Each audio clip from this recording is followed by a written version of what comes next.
Bienvenido a Tiempo de Ciencia. Hoy le preguntamos si ha escuchado hablar acerca de la biotecnología. ¿Sabe si está en su vida? En muchas ocasiones creemos que términos como este se encuentran solo en los laboratorios, en la industria, en las instituciones, y aunque esto tenga algo de cierto, quizás el resultado de ella convive con nosotros. Quédese aquí porque la protagonista del día de hoy es la biotecnología moderna. Iniciamos. Uno de los temas que han estado flotando en el aire de unos par de años para acá tiene que ver con los biomedicamentos, la biotecnología. ¿De qué va esta especialidad? ¿Para qué sirve? ¿Qué hacen? Bueno, la biotecnología es realmente algo que nos rodea, ¿no? Por todos lados. La biotecnología incluye la producción de quesos, de vino, de cervezas, un poco, incluso pues también de algunas de estas sustancias, digamos, se han usado tradicionalmente tal vez con medicamentos. Pero ahorita lo que, digamos, nuestro tema de plática es lo que llamamos la biotecnología moderna, ¿no? Exactamente. Y la biotecnología moderna la acotamos como el utilizar un gen, normalmente un gen humano, cuando estamos hablando de la biotecnología médico-farmacéutica, porque lo que nos interesa pues es tratar las enfermedades de los humanos, y ese gen lo ponemos en un organismo, en una célula, que puede ser una célula de bacteria, una levadura o una célula animal, para que esa célula ahora sea capaz de producir una proteína humana. Ahora, esto es interesante porque muchas de las enfermedades que sufrimos los humanos son debido a que carecemos de alguna proteína, ¿no? Por ejemplo, la diabetes, insulino dependiente. Pero son células vivas, bueno, son moléculas vivas.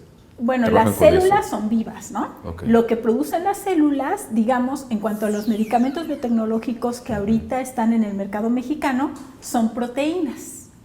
Nosotros cuando pensamos en proteína pensamos en un filete, ¿no? Exactamente. O en algo así, pero la realidad, bueno, de hecho las proteínas pues son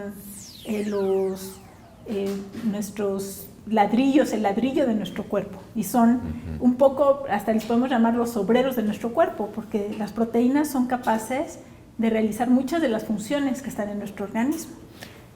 Hay otra parte dentro de este mismo trabajo que ustedes están haciendo que tiene que ver con medicamentos basados en estos principios justamente, ¿no? Que se llaman biocomparables. Bueno, en general son medicamentos biotecnológicos, ¿no? Los medicamentos biotecnológicos los podríamos dividir en dos tipos. Aquellos que los llamamos innovadores, que básicamente lo que son medicamentos que fueron descubiertos por alguien y producidos por primera vez por alguna empresa y que tienen una patente, ¿no? Que es, digamos... Los medicamentos comunes, más o menos.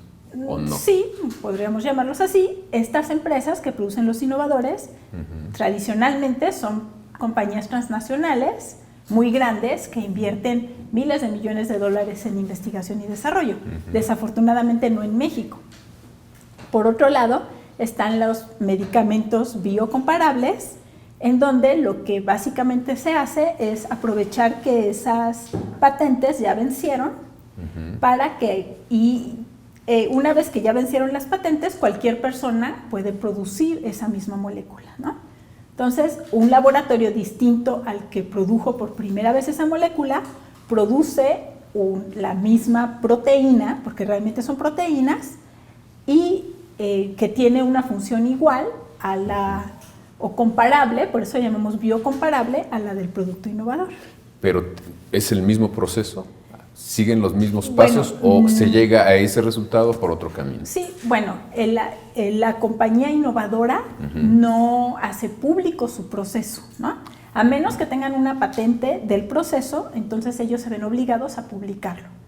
Pero precisamente por eso, muchos de esos procesos son más bien protegidos como secretos industriales. Entonces, el grupo que produce el biocomparable, la mayoría de las veces, o es, digamos, la norma general, que no tiene acceso a la información del proceso del innovador. Entonces, el proceso de producción podríamos llamarle distinto. Sin embargo, pues estos son técnicas o procesos ya muy establecidos, entonces más o menos son parecidos, ¿no?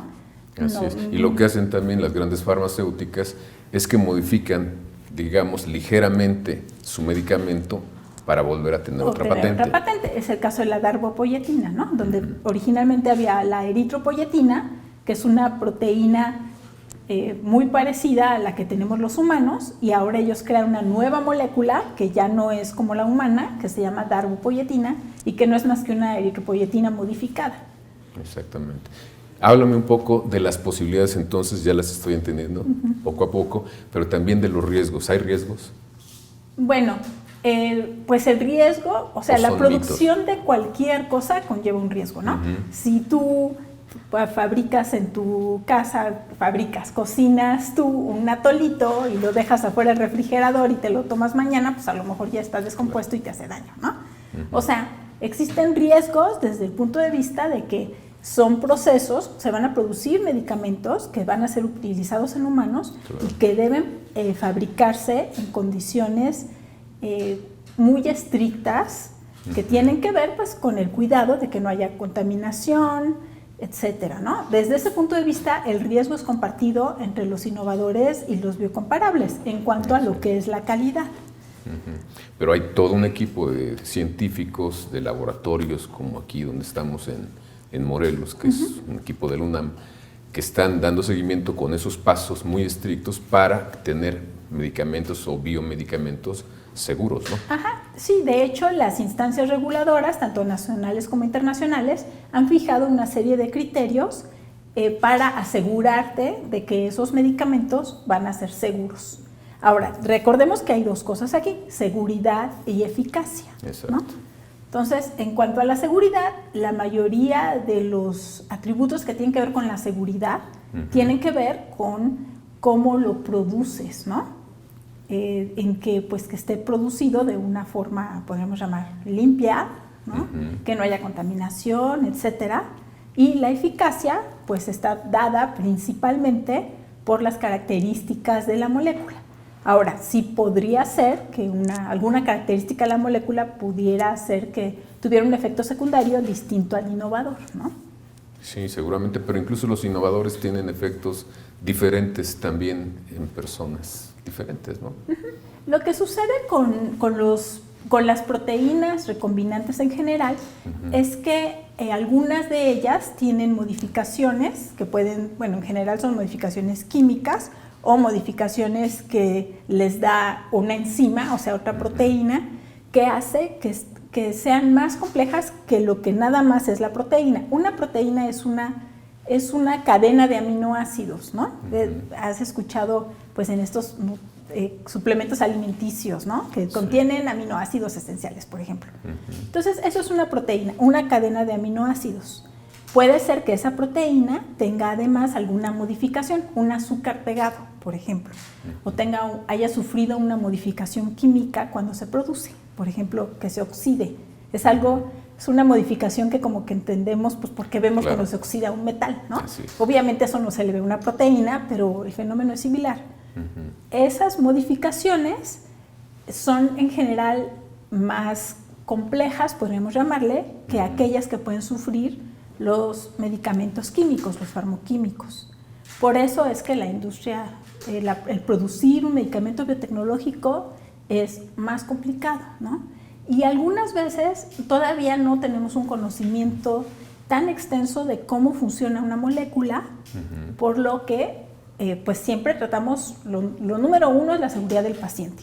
Claro. Entonces siempre hay que ser muy conservador, ¿no? Entonces, al no entender por completo cómo funciona una molécula, por ejemplo, pues ponemos mucho cuidado en que las moléculas sean lo más parecidas posibles. Por eso, comparables, ¿no? Pero me estás hablando entonces de la producción de medicamentos a menor costo. Sí, bueno, básicamente lo que sucede pues es que el innovador invirtió miles de millones de dólares, como te decía, para producir, sobre todo para realizar pruebas clínicas y demostrar que ese compuesto activo es eficaz, que tiene un efecto terapéutico tal, ¿no? Y que funciona para tratar una enfermedad. El biocomparable, o sea, el seguidor, el que lo va a producir, ya no tiene que demostrar eso, porque eso ya lo demostró el innovador. Así es. ¿No? Eso hace que el costo de producción del biocomparable o de desarrollo del biocomparable sea menor Y eso resulta en precios menores. Ya hay biocomparables. Ya hay biocomparables en el mercado desde hace mucho tiempo. En México, pues desde hace más de 10 años, México ha sido un país pionero en este aspecto, aunque la ruta para obtener el registro de esos medicamentos ha cambiado conforme el tiempo ha hecho que haya más requisitos. Se ha modificado. ¿Estamos, digamos, legalmente o hay reglamentos sanitarios que se han actualizado en México? Exactamente. Ese es el punto, que se han actualizado esos reglamentos. Dices que somos vanguardia y tenemos un potencial fuerte, pero pienso, comparados con la India o con China, ¿tenemos capacidad para seguir haciendo este tipo de medicamentos? Estamos platicando en Tiempo de Ciencia de algo que parece ajeno a nosotros, sin embargo está en nuestra vida cotidiana, la biotecnología moderna. Dentro de ella, hoy abordamos los medicamentos biotecnológicos que están en el mercado, usted los compra en la farmacia. Estos se pueden dividir en dos tipos. Por una parte, los innovadores son aquellos que descubrió alguien y producidos por primera vez por una empresa y cuentan con una patente. Tradicionalmente, transnacionales grandes corporativos las producen. Por otra parte, tenemos a los medicamentos biocomparables. Son aquellos que aprovechan que se venció la patente y cualquier laboratorio, aunque sea uno pequeño, puede producirlo con una función comparable o similar a la fórmula original. Quédese con nosotros porque el día de hoy tenemos este interesante tema. Continuamos. Sí, bueno, ahí es en donde yo creo que México pues nos hemos quedado atrás, ¿no? Déjame nada más complementar lo que te comentaba hace unos minutos. Sí. Una de las ventajas de los biocomparables es que se abre la competencia. Cuando hay un innovador y hay una patente, hay un fabricante, ¿no? Con un costo. Claro. Cuando se termina esa patente, cualquiera lo puede producir y entonces hay una competencia. Y tú sabes que cuando hay una competencia, los precios bajan. Es una cuestión de oferta y demanda. Entonces, una de las razones por las cuales los biocomparables tienen un precio menor es porque está abierta la competencia, ¿no? Así es. Ahora, ¿qué es lo que ha pasado en México? Pues que en México, desafortunadamente, me parece que tendemos a ser poco nacionalistas en general. Entonces, nos gusta más lo extranjero que lo nacional, ¿no? Y esta cosa que nos dicen los extranjeros, es que los mexicanos no pueden producir, a veces los mismos mexicanos nos lo creemos, ¿no? Así es. Y entonces, si yo lo voy a comprar hecho en Francia o lo voy a comprar hecho en México, pues mejor lo compro hecho en México, ¿no? Yo fui a ver un coche y me dicen, es que este está hecho en Japón. Digo, no, yo quiero el hecho en México, no quiero el hecho en Japón.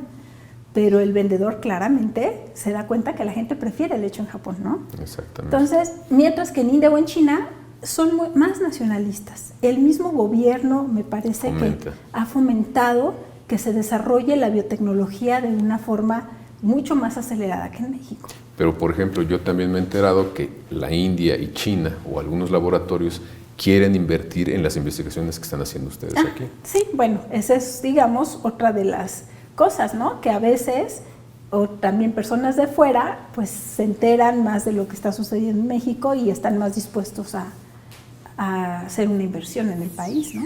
Hay, digamos, las grandes farmacéuticas en el afán de seguir generando dólares con el mismo producto prácticamente, están ahora argumentando que no es conveniente que un médico, por ejemplo, cambie un medicamento tradicional por un medicamento biocomparable. Dicen que se podría alterar el resultado. ¿Eso tiene sentido o es una estrategia por prolongar el uso de ese medicamento? La raíz de eso es de nuevo nuestro desconocimiento, ¿no? Hay moléculas, hay proteínas que son muy sencillas desde el punto de vista que no tienen este tipo de modificaciones que te decía. Entonces, sabemos esta es la secuencia de aminoácidos. Entonces, el decir esta proteína es comparable a esta otra es relativamente fácil. Hay otras proteínas que existen en muchas formas dentro del medicamento. Entonces, es como árboles, ¿no? Nos asomamos ahorita al jardín y aquí hay muchos tipos de árboles. Como cuántos ficus tienes contra cuántos naranjos. Todavía no acabamos de entender qué tan importante eso es en un medicamento. Entonces, lo que se defiende es, si no es exactamente idéntico, pues entonces más vale usar solamente un medicamento pensando en que si hubiera un efecto secundario, tú ya sabes a qué medicamento atribuírsele, ¿no? Si la persona tomó el innovador, después el biocomparable A y luego el biocomparable B, ¿cómo sabes que el efecto secundario fue debido a cuál de esos tres? ¿Eso se tiene que seguir estudiando? Esa es, digamos, la inquietud.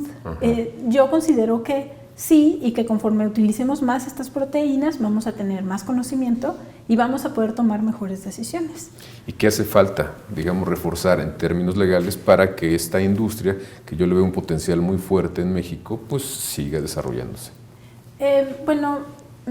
Yo opino, básicamente de lo que yo he visto que ha estado haciendo la COFEPRIS este último año. ¿Qué es la COFEPRIS? ¿Qué es? La COFEPRIS es la Comisión Federal de Riesgos Sanitarios. Para prevenir riesgos sanitarios. Gracias. Es que yo, ahora sí me tomaste, y lo peor es que yo soy experta de la COFEPRIS.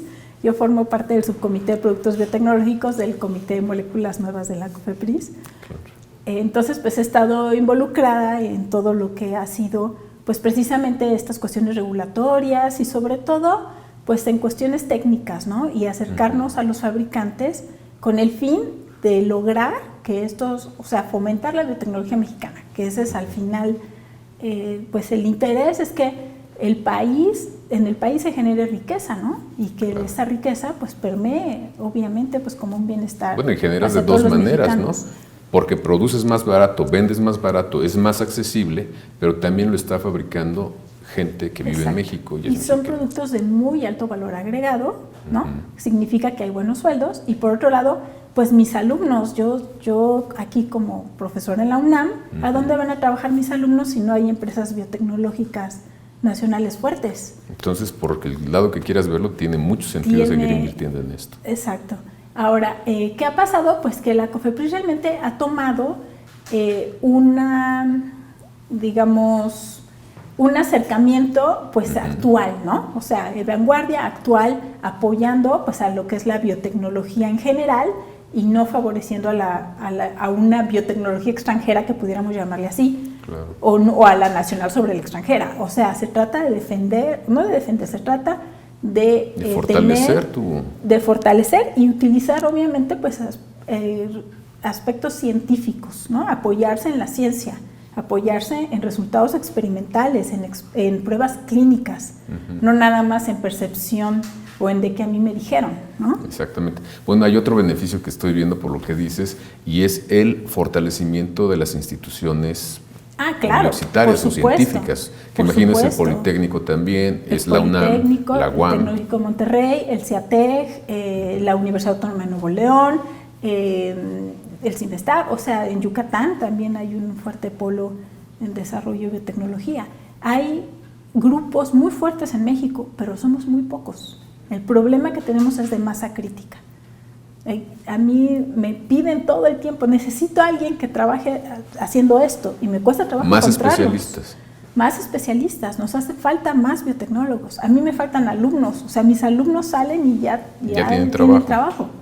Porque no hay gente que esté entrenada, o no hay suficiente gente, ¿no?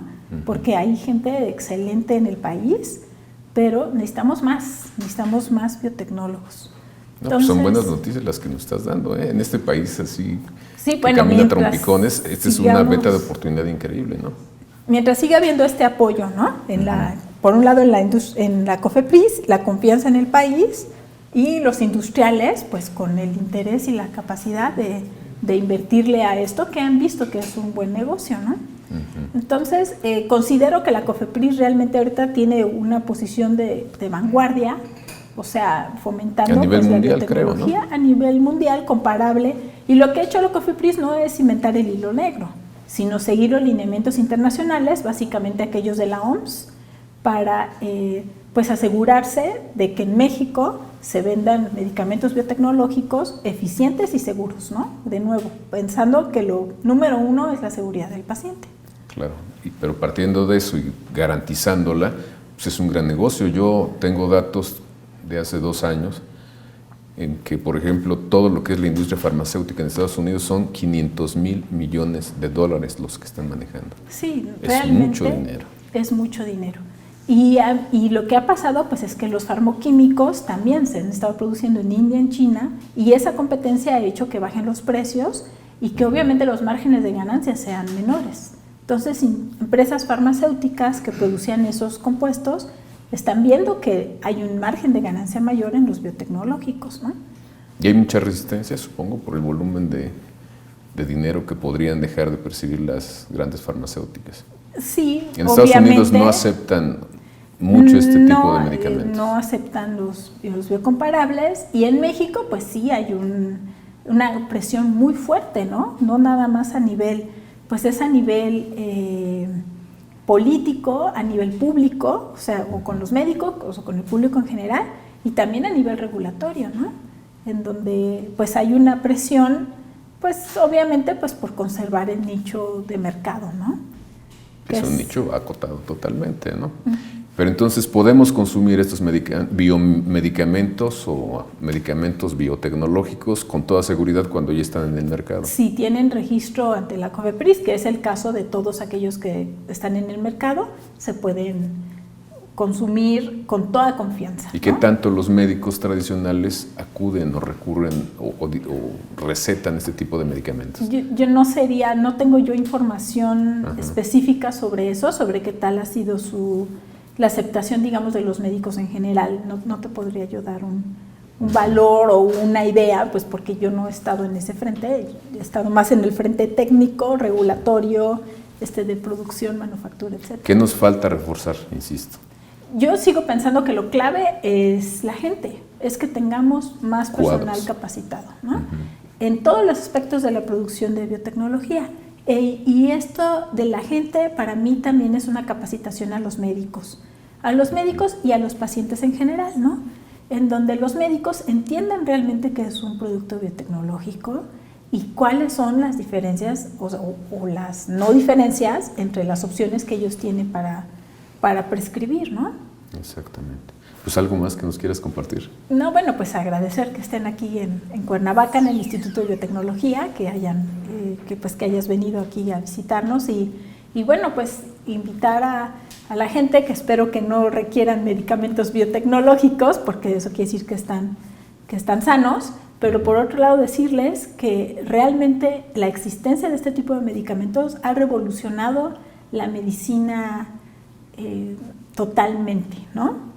Enfermedades que no se podían tratar, como pueden ser, por ejemplo, el enanismo, la misma diabetes, la hemofilia, etcétera, otro cáncer. O sea, realmente ha cambiado muy drásticamente pues lo que es la salud humana. Vacunas, ¿no? Que también son biotecnológicas, algunas de ellas, y que también han revolucionado pues la capacidad que tiene el humano de contender hasta las enfermedades. Entonces estás diciendo es la otra revolución, que es la de la ciencia. Definitivamente. Que está incidiendo. Y no hay que tenerle miedo, porque pensamos que en los organismos genéticamente modificados y demás, los medicamentos biotecnológicos, no, los aprobados en México, en general los que están en el mercado, son proteínas, no son nada vivo que ¿no? Que etcétera. Están vivos porque se modificaron para ya no están vivos, es una proteína. Son proteínas. De hecho, pueden ser polvitos como la leche nido, o la leche deshidratada, ¿no? Sí. Obviamente, pues muy caros, si se venden en vialecitos y hay que inyectárselos, digamos la diferencia, pero realmente podemos pensar en algo así, ¿no? Pues muy bien. Gracias, Laura. Gracias, Javier. Desde el CIBNOR, Centro de Investigación Científica, le damos las gracias por acompañarnos en una misión más. ¿Y qué cree? Ya estamos trabajando en la siguiente. Además, le agradecemos muchísimo que vaya a nuestro canal oficial de YouTube, que ya cuenta con más de 16,000 reproducciones. Hasta la próxima semana.